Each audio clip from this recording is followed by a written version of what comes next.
whatever documentary you watch about the same person tells you a little bit more. For example, I've just seen the handwriting of J.C. Dugard's abductor, and it's identical to my father's. I couldn't believe it when I saw it. And a handwriting expert went on to say that that kind of calligraphy was in itself a sign of a very controlling personality. Well, actually, nobody knew him, would argue that my father was not controlling. Even my brother agreed to that. Didn't put it that way. But immediately after he supposedly died, he said he had strong opinions, didn't he? Which meant that none of us were allowed any. And the other thing, so many things strike me, of course, but J.C. Dugard, they were told, her stepfather saw the car she was dragged into, described it perfectly to the police, and they focused all their attention on the stepfather. There were 7 roads in and out of that town, and the police did not block any of them. They focused all their attention on the stepfather. And the man who took J.C. Dugard had a long record of abduction, kidnapping, rape. He should have served 50 years in jail at one time, but they let him out after 11. Had they not done so, J.C. would never have been kidnapped in the first place, and lost 18 years out of her life and had 2 children forced on her by him. So, in one way, I can understand why they wouldn't focus on immediate family members, and I wish someone had focused on my father. But there we go. In all of these cases, they've been wrong. Natasha Kampuch, in her case, although again they had leads right from the beginning to Priklopil, and they went to his house. They focused on Natasha's mother. Amanda Berry, again, Castro should have come under suspicion right from the start. My head is spinning, I must admit. But no, they concentrated on Amanda Berry's boyfriend. Even when Gina went missing the next year, they still concentrated on Amanda's boyfriend. I have to say, I think the police are completely and utterly useless in every country in the world. But I also have to say that looking at the dates of these kidnappings, they cover Belgium, Austria, loads in America. Hell of a lot in the 80s, 90s, and early the noughties, the early 2000s. It's very hard not to think that they're connected.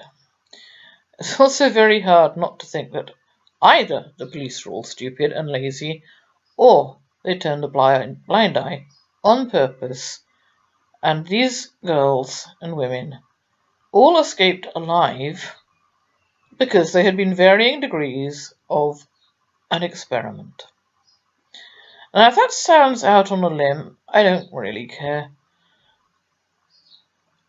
How could they be so stupid as to go up to the door of the house and not ask to look in the back rooms, in the back garden, when they've been told they've heard, screams have been heard, children that shouldn't have been there have been seen, they've got the car exactly as described, but they don't look inside.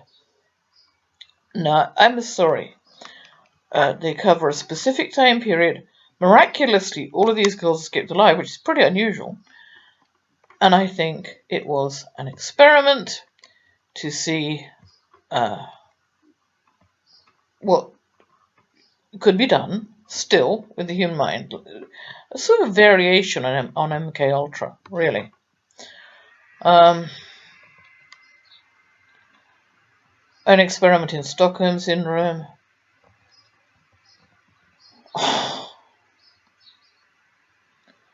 They have a hell of a lot of material from this. A hell of a lot. America Alone, Elizabeth Smart. They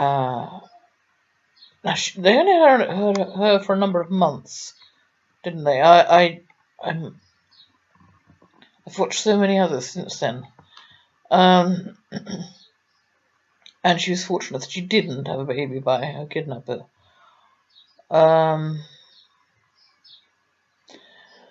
J.C. Dugard, 18 years, had 2 girls by her kidnapper who were 15 and 11 by the time she was released. Amanda Berry, Michelle Knight, Gina de Jesus, I can't never get that pronunciation right. Amanda Berry had a child by her kidnapper. It's sort of varying degrees of the same thing, and of course, I keep missing out Elizabeth Fritzl because her abductor was her father, and she never saw daylight in 24 years.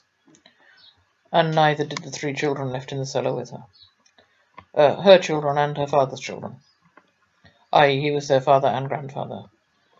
3 being released upstairs to join his wife, and 1 being allowed to die and shoved into the furnace. They do seem like degrees of an experiment.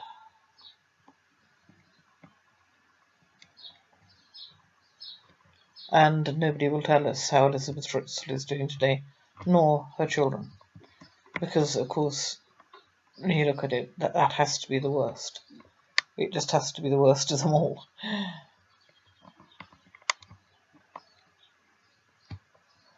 Rather surprised that Michelle Knight is quite often left out of these. Well, it's horrific, actually. She had a terrible life before she got kidnapped, you know.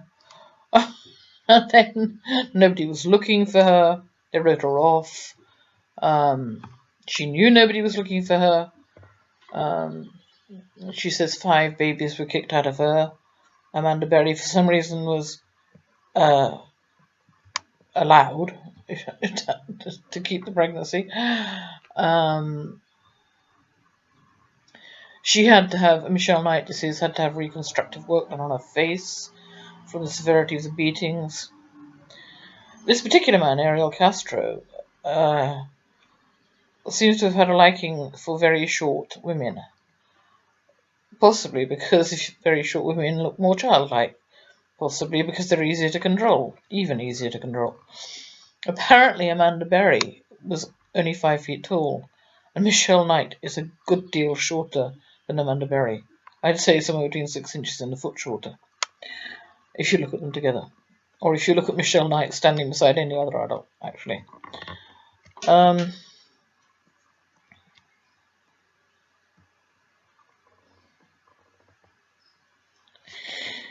I still believe that my mother was a kidnap victim, that she was abducted, that she fell into the same syndrome, and that her kids got trapped with her. Well, I know I did. I know I did.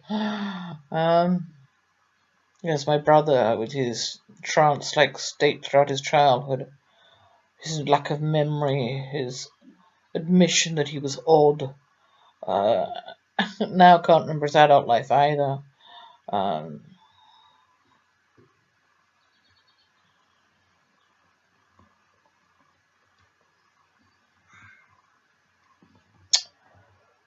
And that man who had J.C. Dugard and his handwriting.